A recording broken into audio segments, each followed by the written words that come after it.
Welcome to Faith, Fiction, and Folklore, or as we like to call it, the Tri-F podcast, where we try not to mess the podcast up. Today is going to be kind of a weird week. We needed to do something because we've got so many new people from Mr. Buzz, and we wanted to tell all of you new subscribers, welcome, thank you. We're going to try not to disappoint. But we were very grateful for him coming on to the show and helping us out. That was very kind of him. So yes, it was. We felt like we needed to do a show tonight because we had so many people join. But honestly, we didn't know what we were going to do. We didn't know what we were going to say because of everything that's going on with the Charlie Kirk situation, and it's still pretty intense for people, especially given the reactions that we've seen throughout the last week. So normally, we talk about supernatural stuff, we talk about faith, we talk about fiction topics. When we try to be somewhat glib and irreverent and relaxed, but I didn't feel like it was appropriate. So I figured we'd just kind of talk about the last week for this podcast, and then kind of talk about the nature of evil and kind of what we think about it over, after reflecting on everything that's happened. And, it's going to be a pretty short live stream tonight, maybe somewhere between 30 minutes and an hour. It's kind of got what I got in my head. If we run out of things to say, we got Jordan Peterson. He's got a video on what Karl Marx wrote about the devil, which I think is appropriate considering the situation. And I thought we would talk about it and reflect on it if we had to. But, or Trevor thought it was Trevor's idea, not mine, I should say. So, actually, I'm going to give it to the Lord.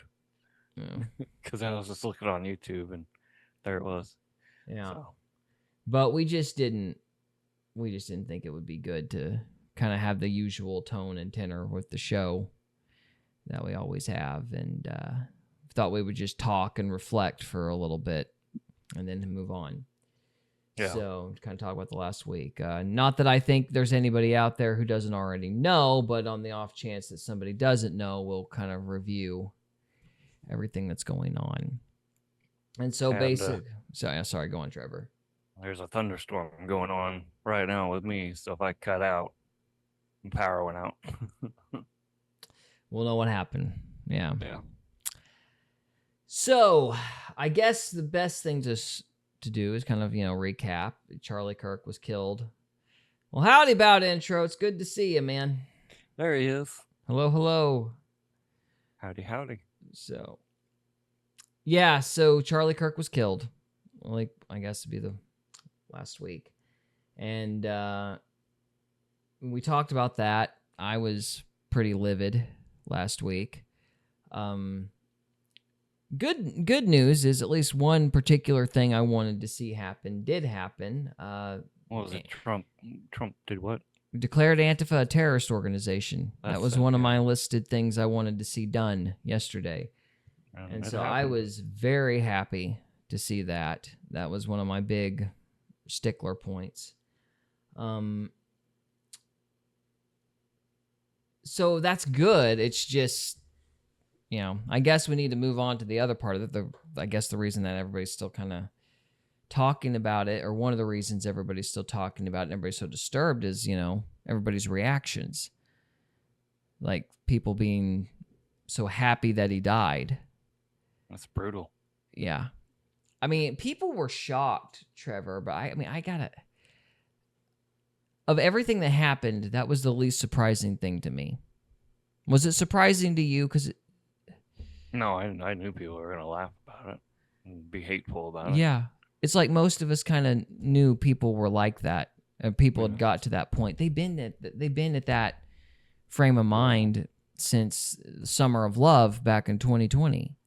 Yeah. Before that. Yeah. Well, and anybody who followed Charlie Kirk and listened to Charlie Kirk and knew he had people that hated him. Mm-hmm. I mean, there were some people that got in front of the mic and was just hateful to him. Didn't even ask a question. They were just hateful. Yeah. Start. Well, I mean, I've debated people like that in the past, and there's some people that you can debate and you have a great time talking to them, and you figure out their point of view, and it's very interesting, to see how they kind of come to their conclusions and how they perceive the world. But there's we'll see you in a minute, man. Have fun. Said he's got a phone call. He'll be right back. So, I mean, I've had good debates with people before, but man, there's a certain group you can't talk to them. There's no debating them. Yeah, you can't talk to them. They don't want to talk. They think you're scum. Their whole worldview is predicated on the fact that you're scum. And this is about, again, this kind of goes into the nature of evil thing.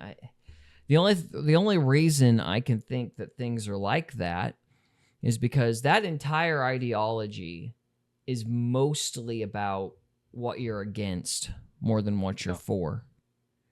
A lot of them, they bring all these issues and problems to the table and no solution.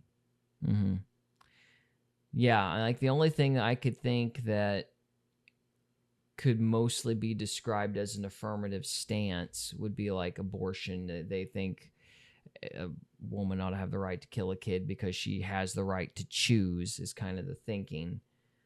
But even that's kind of rooted in fear and rejecting the idea of life being, rejecting the value of human life, which is obviously how you would get to a place where you're willing to celebrate somebody's death when all they do is talk. Right. But aside from that, that's the only thing I can think of where it's like they're for something. The rest of the time it's, I hate capitalism. Well, what are you going to do to replace it? Socialism. Do you even know what that is? No. You know how many flavors? I like the idea of getting free stuff. Yeah, I like the idea of getting free stuff, I guess. I don't even think it's that. It's, I hate capitalism. Like I've been trying to think, and of course I've been talking in circles. I'm going to suck at this, but I have been trying to think of a way to describe this. Sound good and looks good. All right. Thank you very much, my fun time. Appreciate it. So, I suck at this, but I'm going to try to articulate what I mean, because I do have a specific meaning in my head. And yeah, so let me see. Basically, when you and I are talking about like anything, like any political position we have, like like take something that they say we're against, like we're gay marriage, or like we're against gay marriage or whatever. We are against gay marriage because we are really for monogamy. It's not so much that we hate the other thing, but we really believe in the sacred value of, the institution of marriage. Like, we're for marriage. Does that make sense? We're not so much against them, we're for a particular concept. And I feel like with them, a lot of it is just, they're not so much for the gay marriage thing. It's, I'm against marriage. I'm against tradition. I'm against the things that were before. Yeah. And the whole thing is just kind of being, I'm sure I'm sucking this up, but the whole thing is just them kind of being more motivated by their hostility towards their dad or somebody they know or whoever than it is actually being for the idea that they're proclaiming. Yeah. That's the only thing I can think of that might explain how you get to a place where you're willing to celebrate somebody's death. Because I'm like, if that had happened to somebody on the left, I'm not going to, like, say AOC had something like that happen to her, I'm not going to cheer about that. I'm not going to be happy about it. I don't hate her. I disagree with her, and I believe in these particular ideals, but there's nothing about her that I hate. So in the idea of, yeah, I know I'm talking crap and I'm just spitballing ideas here, but the idea of just cheering for somebody like that, like, I just don't get it, and I've been trying to get it all week. I've been trying to understand it, and the only thing I can think of is if you're primarily motivated by what you're against more so than what you're for, maybe that's what gets people to that place. Am I Well, making sense, or am I just talking crap? Because I'm literally hypothesizing. I don't even know if I believe what I'm saying. You're making sense. From my understanding, and this is just me throwing it out there. I don't know if this is true for everybody, but a lot of people, they get hurt in some way when they're young, and they wear that for the rest of their life, and they never. It's really hard for a lot of people to forgive and move forward. It's very difficult, and I've had that trouble myself. Yeah. And so you get stuck just mad at what hurt you or who hurt you. And if there's another person that's similar to the person that hurt you, you're automatically hateful towards that person. Yeah. It's like Charlie Kirk's some kind of avatar for their fathers or something. Or, or whoever hurt him. Avatar for Trump. And Trump did terrible things. Yeah. And so they just, if we as human beings, because I've done it too, if something comes up and it makes me have to think about what happened that was bad for me in my past, and I haven't forgiven that part, I'm automatically going to dislike or even hate that part of the person that I'm talking to without even knowing them. Yeah. And that's one thing is a lot of people aren't. Yeah, it's called projection. A lot of people project what they know. Yeah. It's been a hard lesson for me to realize. My fun time says, isn't that called transference or projection? Yeah, I think it's transference is what you're referring to. Yeah. The idea, transference is a psychological concept where somebody looks like your dad or reminds you of a figure that is in your life. You start treating that person like that figure. So like your dad. If somebody reminds you of your dad, you'll start treating them like your dad. It's transference. Projection is taking what you're doing and projecting that behavior onto somebody else, assuming somebody else's motives or actions based on what you're doing. So transference is conflating your social role, if you will, from a loved one or somebody else in your life. So somebody reminds you of your dad, you treat them like their dad. Projection is taking your own motives, dumping them onto somebody else. Yeah. So anyway, thank you for that. My fun time. Yeah, absolutely. It's a jest, by the way. Demi made a YouTube channel called My Fun Time. Oh. Okay. So, yeah, it's not somebody new. It's Jess. But anyway, appreciate it all the same. Though I've been scared to death of lag, so I asked her to watch and check for lag. I haven't noticed anything, but that's good. It is storming where I'm at. So yeah, I just it's such a weird thing to carry that hatred. Because, when I first got into politics, of course, I've been in politics since the bombing of the USS Cole. I was listening to Rush Limbaugh back. I remember down to the month. It was, I think, January 2000 is when I really started paying attention. Now, I'd seen other news stories in the past, but like following it super strictly, you know what I mean? Yeah. It's January 2000. So about 25 years I've been... That's a long time. Yeah, looking at all this. And, I always enjoyed the debate, and I always had fun debating liberals. I remember in high school, there was a girl that I argued with all the time, and I had such a blast. I think we both had a blast. At that time, it was okay to debate and disagree and have different opinions, and somebody be pro-choice and somebody be pro-life, and you just go back and forth that way. That was... like weirdly a way of bonding. There were just some people that enjoyed the debate and and of course, me being kind of into acting as well, I enjoyed hearing other people's points of view and how they perceive the world.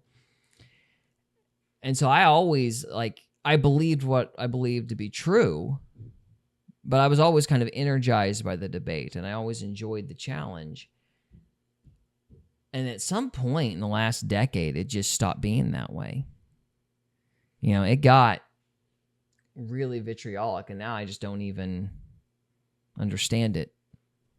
You know, I don't even understand why these people, because I don't hate them. They have horribly repugnant opinions in my belief, but I don't hate them. I don't want anything bad to happen to them. Well, I just don't understand why that isn't mutual. Like, how do you even get there? They get taught certain things, and then, like I said, they start to transference or project it, and then that's all they know. That's what they become. Yeah, but we were all taught the same things. I mean, they called Bush a Nazi. You know? Yeah. They called Bush a Nazi. They've called everybody in the dog a Nazi. And when I was a kid, that people didn't accept it to that degree. They didn't accept it to the degree that this particular group that went after Charlie accepted it. Like, it wasn't the same. Now, again, I don't think it was quite as intense. Maybe that's what it was. You know, just the degree of the intensity of the propaganda was more, perhaps. But it just seemed like in 2016, you know, we call it Trump derangement syndrome, but whatever it was, it just seemed like it turned it into like a violent kind of hatred. But my personal opinion, it was a lot more spiritual than political. You think so? But that's just me. Well, what would open that door? Sure. If it was spiritual, what would open that door? What would bring that stuff in? Charlie had no qualms with telling people about Jesus Christ. Right there on campuses, he would just preach it out. And he had no problems with that. Which, anybody, Jesus said it, it'll paint a target on your back. But what made them, I'm wondering, like, embrace Trump derangement syndrome to the degree that they have? Oh, I don't know. That's kind of my question. I'm just like, because they tried that. They vilified Bush like crazy. They just did. And, you know, there was he wasn't the greatest president in the world, but the way they treated him was just over the top. And people didn't accept it back then. You know, I mean, even liberals, they didn't hate the guy like they hate Trump. I think happened. Trump's not a politician. He's the he wasn't in their businessman. Yeah. Yeah. And he's running the country more like a business than a country. And they don't like that. Yeah. Well, I think this is just my opinion and I'm speculating, but I kind of think they must have. I kind of think they had a plan. I kind of think that there was something in the Obama administration, because we joked about it. We talked when we were younger, when Obama was in office, and I was still down there with you guys. My fun time, Jess says, social media wasn't as big during the Bush administration either. That's true. But I kind of feel like they've been doing a lot of complaining about social media. They've been acting like social media is antagonizing everything. I don't know if I buy that. Yeah, like Twitter, TikTok, the ability to create echo chambers. Like, yeah, Jess just said the echo chambers weren't just prevalent. That's kind of a major line people have been having about echo chambers. I'm not sure that's really what it is. Because, dude, to get a countervailing point of view when I was a kid was a big deal. It involved standing on a farm truck, or like sitting in a farm truck on top of a hill, finding different places on in the field to try to get like the wisps of an AM radio signal so you could listen to Rush Limbaugh, you know? I remember that. Yeah. Like, you gotta drive 20 minutes just to find a good spot. Right. You literally had to drive up and down the road just to find a spot where the signal was clear enough to hear him. And what was weird, it was never in the same spot. Yeah, it was always moving around. Right. Yeah. Yeah. I'm glad I'm not the only one who went through that. So you know exactly what I'm talking about. Yeah. But yeah, if you wanted to be different and get a different point of view, you had to do that. You had to drive up and down the road and find those spots where the AM signal worked, and you had to get on pull up in a field and try to drive around till you could get that static to die down. Bring a picnic basket with you with snacks and stuff. I mean, I was working, but yes, yeah, I understand exactly what you mean. Yeah. So, they had such a monopoly back when you and I were kids. They had such a monopoly. And so I don't feel like... Monopoly on what? The message. What was right, what was wrong, what was true, what was false. And I feel like social media provided for the first time like actual opposing points of view. Like you actually don't know how to handle it. Well, yeah, that, but people, I guess what I'm saying is I feel like social media has been a mitigating factor to this. I'm not convinced it's made it worse. Maybe it has. Maybe everybody's right and I'm wrong. It's fine. But I just have a hard time imagining that, because it's like I look at social media and I'm like, man, when I was a kid, I'd have killed to have this. Right. I'd have killed to not have to drive up and down the road looking for an AM signal.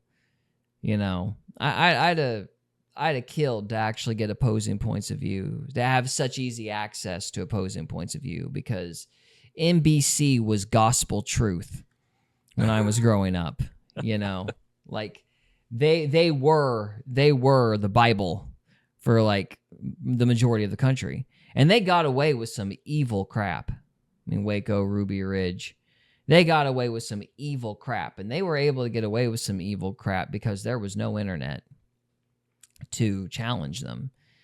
They literally, that Waco thing, and I can't say this enough, that's one of the most evil things I ever saw. They literally got away with burning women and children alive and then turning around and throwing the cultists in jail who they just tried to burn alive. I mean, that's how powerful the narrative was. The ATF and FBI could kill women and children on live television, and then people would call for the heads of the cultists. That's how messed up it was back in the 90s. Like, they had the power, and they used it. And they used it against the American people, and the American people let them. And they bought the crap. They bought the crap hook, line, and sinker. I'll never forget that. I mean, I remember it was horrifying because it was the first news story I remember. I was 5, I think. Happened in 93. So, yeah, I think I was 4 or 5. Yeah. I was young. But it's the first news story I remember, and I remember as a kid being just horrified because even at that age, I understood, probably because of something an anchor had said, that people just like me, kids my age, were dying. And I was very, very upset. And I don't remember who I was yelling at and venting my anger to at that age, but whoever it was I was talking to, they looked at me, and it was something to the effect of, yeah, but David Koresh was crazy. That was the response. Like, they appealed to the insanity of David Koresh, and nothing else mattered. You know what I mean? Nothing, like, it didn't matter that those women and children were burned alive. It didn't matter that the FBI did it. They denied it, but of course they would. Maybe it was an accident. The only question is whether or not it was an accident. But accident or not, they did it. They killed them. And rather than going, there has to be consequences, because it was either negligence to the degree that they may as well go to jail, because anybody that dumb doesn't deserve to be out on the streets anyway, because they were spraying some kind of gas into the complex, and then they were shooting into the building while this gas was in the air. I mean, obviously something was going to spark, and then the building was going to blow up because the gas was going to ignite. It didn't take an idiot to figure out what was going to happen, and they were told not to shoot, but I think satellite footage, you got barrel, like rifle blasts on the infrared from a satellite of the complex. You got several rifle flashes from different people. Been scary from a 3-year-old or 4-year-old perspective. Mm-hmm. That's horrifying. It's the first news story I remember. And everybody sided with the FBI and the ATF instead of the cultists. Didn't matter. Everybody wanted their heads. Everybody wanted the cultists in jail, not the FBI and the ATF, who were stupid enough to shoot into a building full of women and children while there's a bunch of gas being pumped into the tank. Or pumped into the building. You know, like they had a tank, and they had like this tank was filled with knockout gas, and they'd driven the tank into the building, which, you know, of course that's going to put the women and kids in danger, but they had driven that tank into the building. And if that wasn't bad enough, they were shooting around the tank. But these were like, the shooting had stopped from the cultist perspective like weeks ago. So they weren't even being shot at. They were just firing into the building. And the brutal truth is they were doing it on purpose. They wanted to burn those women and kids alive, and they wanted to make it look like an accident. That's what they were doing. That was the intention. The real target was. Well, it was a photo op gone wrong. They had damaged the FBI, damaged their reputation because the Ruby Ridge thing had blown up. And so they wanted a good photo op. And so they harassed this cult, which David Koresh was a cultist. He wasn't a good guy. He wasn't a noble creature by any stretch of the imagination. He was your typical cult guy. In fact, that Basham Hill bunch that we talked about a couple weeks ago, they're part of that same kind of cult and ideology that Koresh was. Oh, wow. Yeah. So it's the same crowd. So he wasn't a saint, but, you know, it wasn't like Jeffrey Jones, Jerry Jones, I can't remember. The guy that had everybody drink the Kool-Aid. He wasn't that type. You know, he wasn't that type. He was just a run-of-the-mill cultist, you know. And you know, they needed a photo op. So they found a cult, they targeted the cult, they harassed the cult. But the cult did have weapons. And so when they basically made this fake claim about kids being abused. And they went in there with the ATF and the FBI, and they drummed up some gun charges as well that weren't legitimate. And so they drove up on the compound, and they were going to arrest everybody, and they were going to get their photo op. But the cultists had guns, and the cultists didn't know anything about what was happening. Cultists shot back, you know, because they thought they were under attack, and they thought it was the end of the world, you know, because they're a cult that was apocalyptic. It was like based in the apocalypse, you know. And so you see this army of people, because they brought everybody, you know, they brought, you know, a bunch of people with guns and vehicles and everything else. And they were doing it for the photo op, right? But the cultist, I think Trevor is out. How long did it take me to catch that? Anyway. Well, I don't know if he's going to come back or not. Let me see if I can... Yeah, fix it. Hang on a minute here. Let's see if I can actually get the right window. Gotta love that. I'll just do the same window share screen for now. See if I can get that to work. Nope, that ain't right either. Hang on here, guys. I apologize for the technical difficulties. Here we go. We want to do properties. We're going to need to change our zoom window. Hang on.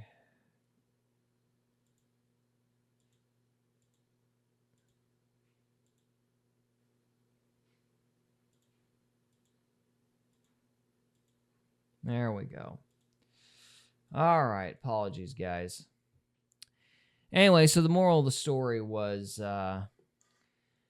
it was a photo op gone wrong. The cultists actually killed a few of the FBI agents during the firefight, but it was a whole unnecessary escalation to begin with. And then the FBI wanted to get even. And so because they were mad, they set up this whole thing. I mean, in my opinion, they set up the whole thing deliberately to make it look like an accident.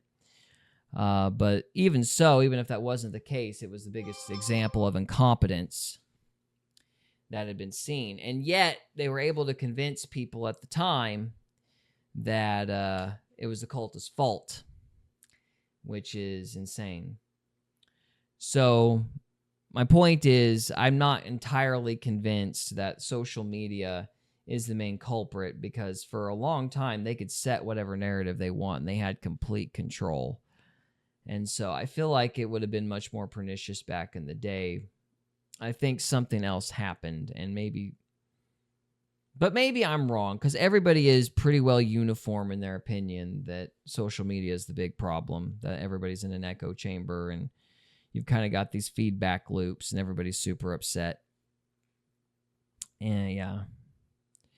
So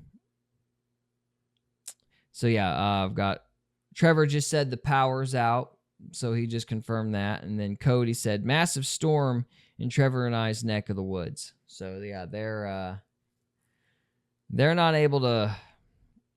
Hopefully they'll be back in a little bit, but it's inclement weather. So yeah, I'm looking at the weather here. Yeah, it's pretty bad. I got one a little north of us as well, actually. So I don't know how long we're actually going to be able to stay on. So let me try to wrap this up here a little bit, and we'll just call it a night, because we're at the 30-minute mark anyway, and that's about as long as we'd planned to stay on. I don't know what's happening. I was very saddened by people's reactions, but not surprised, because, I mean, we saw what they did of Trump. I mean, when they shot at Trump, everybody cheered. So it's like, I mean, I kind of figured it was this way, but a lot of people didn't. And, you know, it was interesting to watch it dawn on people, because people got really upset. And one gal I watched kind of had tears in her eyes, got choked up, because she realized for the first time that, like, these people really hated her. And that had never occurred to her. It's like, yeah, okay, things are bad, but we're all kind of on the same team. Fundamentally, there are things that unite us. That's kind of been the sentiment of everybody. And I think people learned that we're in a different ball game this last week. I wish I knew why. I was kind of hoping the other guys would be able to stay on tonight, because I kind of wanted to brainstorm and try to discuss the nature of evil, and try to, ask the question, maybe y'all could do this for yourself, I kind of ask the question, why? Like, how did we get here? Like, how did they become that way? I don't think it's enough to blame social media. Whatever happened, whatever drove people to this point, I got to be honest, and I could be completely wrong, because it's just pure intuition. I don't have a specific reason to think this. But I kind of think blaming social media is a cop-out. I don't know what caused it. I have no counter theory, but I just don't think that's enough. I think it's propaganda. I think it's something a little more directed and intentional, but people still have to choose to adopt those narratives. And so what did it and why? And maybe we'll talk about it next week when the weather isn't so bad. But I want to discuss that, and I want to think on that. It's like, what? 50,000 people is not a minority. That was the last number I heard, as far as like people saying, yeah, glad he's dead, kill other people. That was the last number I heard, was 50,000. Now, that's more than just a couple bad actors. That's, how do you get 50,000 people to that point when you grow up in a culture that's saying debate is good, freedom is, and emphasizes freedom of speech, and that movement emphasized freedom of speech. That's what's really confusing. That movement claimed to be for freedom of speech for so long, and now here we are, and they don't believe in it anymore. Now, how did that happen? Because, everybody has what they say they believe, and they kind of have their pretense, and then they kind of have the real motives. But, usually the way you challenge those kinds of people is you break apart the pretense. Well, their pretense of being the party of free speech, the party of expression, is shot. It's gone now. And yet they don't care. And yet they don't care. They're doubling down, and that's 50,000 people. How do you convince that many people to just ignore their pretense and then do a 180 on what they said they believed, 2-3 years ago? Well, not even 2-3 years ago. Let's take it back. Oh gosh, like before Trump, I guess. And maybe that's the thing. It's something about Trump derangement syndrome that caused all this. But what and why? Like, I have my opinions as to why the politicians and the media acted that way. But why did the people accept that narrative so readily? Was it the professors? Was it the high school education? Was the propaganda really that effective? Was there something else going on in the culture? I don't know. I just wanted to get people's opinions on it because it's just, it's bothering me. I don't know what it is. I will say this, though. I'm not sad that people are getting fired for this. And the reason is, when you're talking about freedom of speech, it's not, the criterion is not how offensive something is or how repulsive, whatever somebody says, like how repulsed you are by their words, let's say. It's not really the issue. The issue is like a threat. Does somebody mean harm? And these people that are sitting there saying Charlie Kirk deserves what he got or whatever. Charlie Kirk had pretty standard conservative opinions. And this is what was hitting home for that girl I was watching earlier in the week. I think Shoe-on-Head's her name. A lot of people were Charlie Kirk. Like, I would be considered more extreme than Charlie Kirk. A lot of people were Charlie Kirk. He's pretty standard as far as like people's sentiments are concerned. And if they were happy he was dead, they're probably going to be happy that somebody else was killed. And yeah, they'd be happy you were dead if you had Charlie Kirk's opinions. And that was really hitting people hard for the first time. So I think those people have basically made it known that they are taking a wartime posture with you, if you will. They want you dead. They mean you dead. That's what they mean whenever they say they're happy Charlie Kirk is dead. They think a good chunk of the country ought to be dead. That's not good. So I'm not sad that these people are being fired because I think they've made it abundantly clear that they consider you somebody. Basically, if you gave them a gun and an opportunity, they'd shoot half the population. That's communicating a threat. As for Jimmy Kimmel, which was something we were going to talk about briefly as well this week, I'm not sad that he got fired. From what I understand, it was really about low ratings anyway. Like, he destroyed that show. And they wanted to get rid of him anyhow. But, I mean, honestly, he lied. By the time his show came out, by the time he made that speech, it was evident the guy was a liberal and all the rest of it. And he knew that, but he just wanted to have his narrative. And he wanted to tell his people. Yeah, he wanted to tell his people the problem. Or he wanted to spin his own narrative, regardless of the truth of the matter. Cody Bocephus says, emailed you a meme on the topic. Let's see what the meme is. Give me just a minute here. I am slightly curious. So if y'all will indulge me for a second.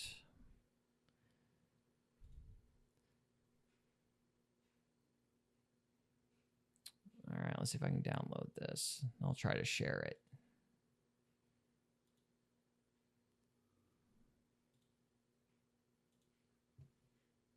Hold on, everybody.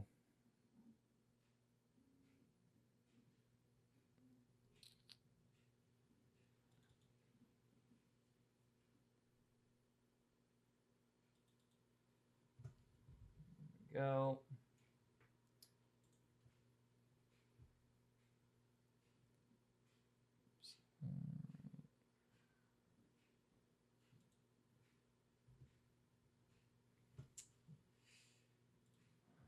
Sorry, guys. me go up to the share screen here.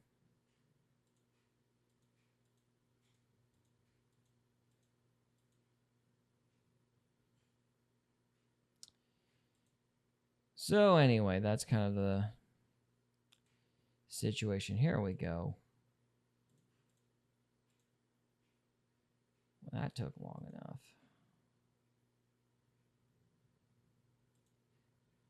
All right, let me adjust the window. There we are. So, people should get shot for their opinions. I shouldn't get fired for my opinions.